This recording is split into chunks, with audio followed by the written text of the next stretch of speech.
Yeah?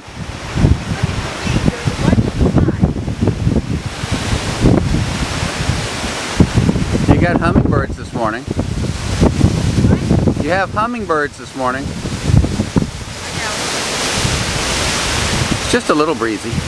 We figure this is like 30 or 40 miles an hour, maybe a little bit more. JT's willow on the side of the house is getting beaten up. Come on, Cross, do your numbers. The storm is still about 300 miles away, off the coast of New Jersey. At its closest approach as it crosses the western end of Long Island in about 3 hours. It'll be 120 miles from us.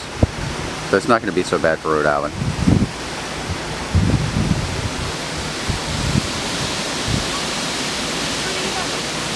Are you enjoying yourself? What? It's not focusing. I can't hear you. Okay.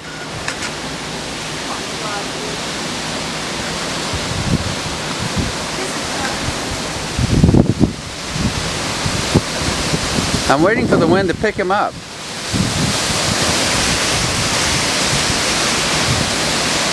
Oh, gonna get musty, see a leaf. It's a gate. Okay, well come on in. I'll take him out later.